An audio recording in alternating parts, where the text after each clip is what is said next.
Hello hello सबको सभी को नमस्ते यहाँ से यूके से।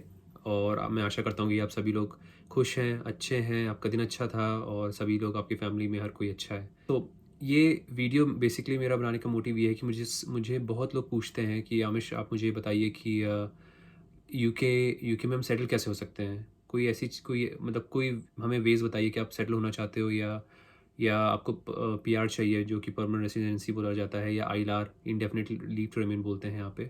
तो कैसे हो सकता है कि अगर हम इंडिया से आएँ या अपने साउथ एशियन कंट्रीज़ से आएँ, अपने एशियन लोग आएँ, तो कैसे आप सभी को यहाँ पे सेटल हो सकते हो अगर आप सेटल होना चाहते हो यूके में। तो कई कई वेज़ हैं, लेकिन मोस्टली जो 3 वेरी वेरी कॉमन या वेरी जिससे लोगों को मिलता है पीआर या आईएलआर, वो यूजुअली 3 मेन ज़रिए हैं या वेज़ हैं जो मैं आपको इस वीडियो में बताऊँगा। तो आप इसको ज़रूर अंत तक देखिएगा अगर आप इंटरेस्टेड हो कभी फ्यूचर में, या आना चाहते हो यूके, या अभी आ रहे हो रिसेंटली इस ईयर सितंबर ऑनवर्ड्स में जब भी नए बैचेस होंगे, यूनिवर्सिटी स्टार्ट्स होंगी वापस। तो सबसे पहला जो आपका जो कॉमन होता है, उसे बोलते हैं लॉन्ग रेसिडेंस बोलते हैं। पहला जो होता है, सो लॉन्ग रेसिडेंस में आपको आईएलआर या पीआर कैसे मिलता है। लॉन्ग रेसिडेंस एक तरीका है जिसके ज़रिए आपको मिलता है। कैसे कि अगर आप यूके आए हो, ठीक है, और आपको जॉब नहीं मिल रही है, ठीक है, आपको जॉब नहीं मिली बिकॉज़ जॉब मिलना बहुत मुश्किल है यूके में, उस पे मैं आऊँगा बाद में वीडियो में।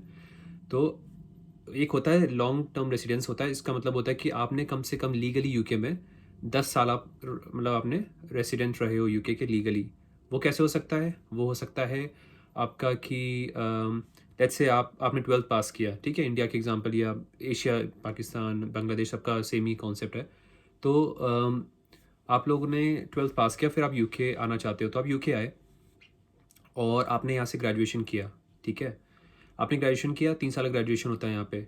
उसके बाद आपके 3 साल वो हो गए, ठीक। उसके बाद फिर क्या होता है, उसके बाद मास्टर्स करते हो, तो मास्टर्स 1 साल का भी यूजुअली यहाँ पे हर यूनिवर्सिटी में 1 साल का भी होता है, और कई मास्टर्स यहाँ पे आपको 2 साल के भी मिल जाते हैं। तो आपने लेट्स से एग्जाम्पल के तौर पे आपने 2 साल का मास्टर्स किया, तो आपके 5 साल हो गए। उसके बाद क्या होता है कि लोग क्या करते हैं यहाँ पे आके, वो उसके बाद वो पीएचडी अप्लाई करते हैं, ठीक है। स्कॉलरशिप मिलना बहुत मुश्किल है, ये अब मैं पहले से बता दूं। अगर आप लोग मुझसे कमेंट्स में पूछोगे या कोई पूछेगा भैया स्कॉलरशिप मिलती है कि नहीं, बहुत मुश्किल है स्कॉलरशिप मिलना, अनलेस आप बहुत ही टैलेंटेड मल्टी बहुत ज़्यादा एक्सेप्शनल हो, क्योंकि यहाँ पे बहुत कंपटीशन होता है और यूरोपियंस को ज़्यादा प्रेफर करते हैं कंपेयर टू एशियंस, यूके वाले। तो उसके हिसाब से अगर आप देखो, तो 5 साल ही हो गया, फिर आप पीएचडी करते हो, तो आपने 3 साल की पीएचडी होती है ऑन एन एवरेज, लाइक 3 साल की मिनिमम होती है, तो 8 साल वो हो गए। लेकिन ये भी होता है कि पीएचडी के बाद आपको 1 साल मिलता है, उसे बोलते हैं काइंड ऑफ रिसर्च कह लो, या पीएसडब्ल्यू बोलते हैं उसको, which is post study work. उस पर भी मैं एक वीडियो बनाऊंगा अगर आप लोग चाहते हो, जो अभी रूल्स चेंज हुए हैं रिसेंटली यूके में। तो पीएसडब्ल्यू वापस आ गया है। जब मैं आया था यहाँ पे तो 2013 में इसको उन्होंने बंद कर दिया था, लेकिन अब वो वापस ला रहे हैं जब से ब्रेक्सिट हो गया है। तो अगर आप चाहते हो उस पर भी मैं आपको इन्फॉर्मेशन दूँ, और मैं कोशिश करूँगा, क्योंकि मैं चाहता हूँ कि जितनी फ्यूचर में जो जो मैंने अभी तक यहाँ पे एक्सपीरियंस किया यूके में अकेले रह के इतने सालों से, तो मैं शेयर करता हूँ, चाहूँगा कि आप लोगों से शेयर करूँ, और फ्यूचर में मुझे कोई हेल्प करने वाला नहीं था उस हिसाब से, तो मुझे अच्छा लगेगा कि अगर मैं आप सभी की हेल्प कर सकूँ, तो ये आपने, हाँ, coming back to the topic, आपने 8 साल वो हो गए पीएचडी के, और 1 साल आपको और मिलता है पीएसडब्ल्यू के तौर पे, पोस्ट स्टडी वर्क, जैसे मैंने बोला आपको। तो वो 9 साल हो जाते हैं। उसके बाद ऐसे कर करा के उसके बाद शायद आप 1 साल और एक्सटेंशन ले सकते हो, तो ऐसे कर करा के 10 साल आपके हो जाते हैं। या कोई और लोग क्या करते हैं, 2 मास्टर्स कर लेते हैं, या 2 बार ग्रेजुएशन कर लेते हैं। मेरे मेरे फ्रेंड है, वो उसने तो 2 बार ग्रेजुएशन किया है, बल्कि वो इंडिया से भी ग्रेजुएशन करके आया था, उसने यहाँ के ग्रेजुएशन किया, फिर मास्टर्स किया, अब शायद पीएचडी कर रहा है, तो उसको ऐसे करके वो 10 साल उसके हो जाएंगे। तो वो एक वे है आपको आईएलआर या पीआर मिलने का, ठीक है। ये एक ज़रिया है। फिर दूसरे दूसरे वे में आते हैं, दूसरा क्या तरीका है, दूसरा है सबसे हार्डेस्ट, मतलब one of the hardest ways is known as work visa बोला जाता है। इसको बोलते हैं टीयर 2 जनरल, या टीयर 2 शॉर्टेज ऑक्यूपेशन होता है। जब आप उस पर भी मैं वीडियो बना दूंगा बाद में। तो टीयर 2 होता है जब आपको किसी कंपनी, अगर आप यहाँ पे जॉब अप्लाई करते हो, और अगर कंपनी आपको लेना चाहती है, पहली बात ये ध्यान रखिएगा, हर कंपनी यहाँ पे आपको नहीं ले सकती। रीज़न ये है, हर कंपनी को एक यहाँ पे एक लिस्ट होती है, यूके भी है, इनकी जो गवर्नमेंट की होती है लिस्ट, उसमें स्पॉन्सर होना पड़ता है। तो उसके लिए वो पैसा देते हैं हर साल, उस कंपनी कंपनी गवर्नमेंट को पैसा देती है ये कहने के लिए कि अगर हमें ये बंदा, ये कैंडिडेट, अगर हमारी कंपनी को कोई किसी की ज़रूरत है, let's say software engineer for example दे रहा हूँ आपको, और वो जो जो उसका जॉब डिस्क्रिप्शन है उस कंपनी की जॉब का, सॉफ्टवेयर इंजीनियर का, वो उसको पूरे यूके में वो कैंडिडेट नहीं मिला, और यूरोप में भी नहीं मिला, ठीक है। तब तब वो कंपनी अगर स्पॉन्सर्ड है, लिस्ट में है गवर्नमेंट की, तो वो जो है जाके एशियंस या नॉन EEA मतलब नॉन यूरोपियंस को हायर कर सकती है। तो उसके लिए उस कंपनी का स्पॉन्सर्ड लिस्ट में होना बहुत ज़रूरी है। अगर कोई कंपनी आपको लेना चाहती है और अगर स्पॉन्सर्ड लिस्ट में नहीं है तो आपको वीज़ा नहीं मिल सकता। तो उसको लिस्ट में उस स्पॉन्सर लिस्ट में उस कंपनी को होना चाहिए ही चाहिए, तभी आपको वीज़ा वो दे सकती है। और उसको प्रूव करना पड़ेगा कि हमने आपको इसलिए ले रहे हैं गवर्नमेंट को क्योंकि हमें इस जॉब के लिए और कोई कहीं से नहीं मिला, पूरे यूरोप में हमें ऐसा कैंडिडेट नहीं मिला, इसलिए हम एशियन को ले रहे हैं या नॉन यूरोपियन को ले रहे हैं। तो ये चीज़ें हैं बेसिकली, ठीक है। और ये नहीं कहूँगा इम्पॉसिबल है, बट बहुत मुश्किल है क्योंकि मेरे सारे दोस्त चाहते थे और किसी को अनलकी थे, अनफॉर्चुनेटली उनको किसी को नहीं मिला, सब वापस अपनी कंट्री चले गए। लकीली भगवान की कृपा थी, गॉड्स ग्रेस की, मैंने अप्लाई करता गया और मैंने करीब यहाँ पे जितने साल से मैं हूँ, मुझे जब जॉब मिली थी तो मैंने करीब करीब 2000 से 3000 मैंने जॉब एप्लीकेशन अप्लाई की थी। तो हर दिन में करीब 50 एप्लीकेशंस ऑन एन एवरेज मैं अप्लाई करता था जब मैं था, या मेरा मास्टर्स ख़त्म हो रहा था यहाँ पे और मेरे वीज़ा के 4-5 महीने बचे हुए थे जो आपको मिलते हैं आपके वीज़ा के बाद। तो मुझे मिल गया, I was lucky enough, fortunate enough, मेहनत का फल मिला।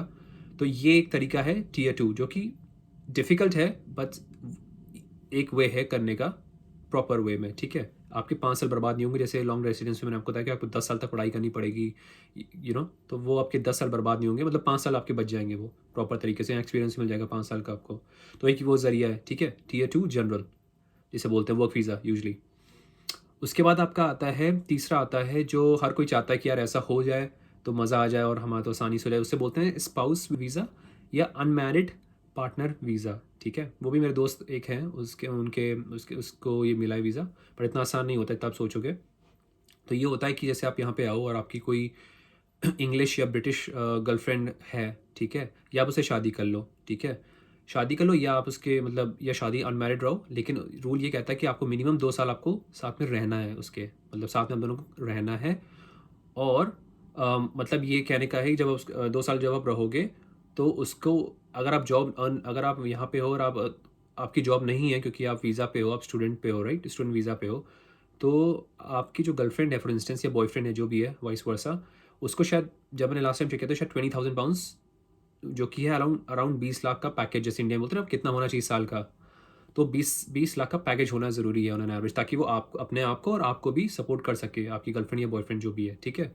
तो वो मिनिमम चाहिए होता है उसके लिए। और 2 साल आपको रहना पड़ता है क्योंकि जब आप अप्लाई करोगे तो आपके जो जो बिल्स होंगे, इलेक्ट्रिसिटी बिल होगा या काउंसिल टैक्स होता है यहाँ पे देना पड़ता है आपको, इंश्योरेंस होगा, जो भी होगा, वो आप दोनों के नेम उसमें साथ में होने चाहिए, या रेंट पे रहते हो तो वो नाम आपका लीगली होना चाहिए।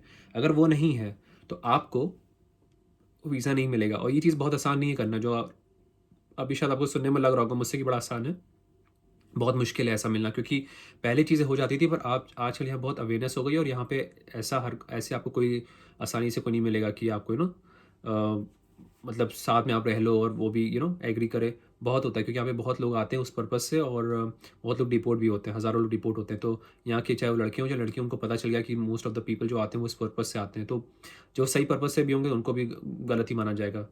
तो एक ये रीज़न है, ठीक है। तो 2 साल आपको साथ में रहना होता है, और मिनिमम उसके बाद फिर जब आप रहते हो तब आप अप्लाई कर सकते हो डॉक्यूमेंट्स दिखा के। तो ये 3 बेसिकली होते हैं, ठीक है। और एक होता है, एक आपको और मैं बताता हूँ, चौथा जो बहुत प्रॉब्ली 1% लोगों का होगा, वो भी नहीं होगा, जिसे बोलते हैं यूके एंसेस्ट्री वीज़ा, जिसके जैसे बचपन में या कोई मॉम डैड यूके के हों, या उनका यहाँ पे बॉर्न हुए हों, या उनके ग्रैंडफादर या कोई भी हो, मतलब कोई भी ब्लड रिलेशन में यूके में बॉर्न हुए हों, उस बेसिस पे आपको यहाँ पे ILR या PR मिल सकता है। तो ये चौथा वे है मतलब आपको मिलने का, ठीक है। तो ये मैंने 4 आपको बता दिए मेन चीज़ें। अगर आप मुझसे मेरा पर्सनल ओपिनियन पूछोगे तो मैं आपसे यही बोलूँगा कि यार दो कॉमन सबसे ज़्यादा लोग यूज़ करते हैं ये हैं, या कोशिश करो मेहनत करके Tier 2 वीज़ा आपको मिले, जो कि वर्क वीज़ा होगा, क्योंकि वो प्रॉपर तरीका है आपको यहाँ पे मिलने का, PR या ILR, ठीक है। और ये भी मैं बता दूं कि जब आपको PR मिल जाता है, इस वीडियो को मैं अलग बना सकता था इस पे, पर मैं एक जल्दी से ख़त्म करने से पहले आपको बता दूं, PR जब आपको मिल जाएगा, राइट, तो PR जब आपको मिल जाता है या ILR जो भी आपको मिलता है, तो उसमें ये भी रूल होता है कि अगर आपको वो मिल गया तो आप जो है यूके जो है 2 साल से ज़्यादा आप छोड़ इन टोटल आप छोड़ के नहीं जा सकते हो। अगर आपने 2 साल से ज़्यादा छोड़ के चले गए तो रिवोक हो जाएगा वो आपका पीआर, मतलब ख़त्म हो जाएगा, एक्सपायर हो जाएगा, ठीक है? ये रूल भी होता है, तो उसमें भी चीज़ें होती हैं। उस पे भी मैं वीडियो बना दूंगा बाद में। लेकिन अभी तक के लिए ये वीडियो जो मेरा था, मेन मोटिव था कि आपको बताना कि आपको कैसे इंडेफिनिट लीव टू रिमेन या परमानेंट रेसिडेंसी पीआर कैसे मिल सकता है। तो 4 चीज़ें मैंने बताई। पहला, वर्क वीज़ा जिसे टीए 2 बोलते हैं।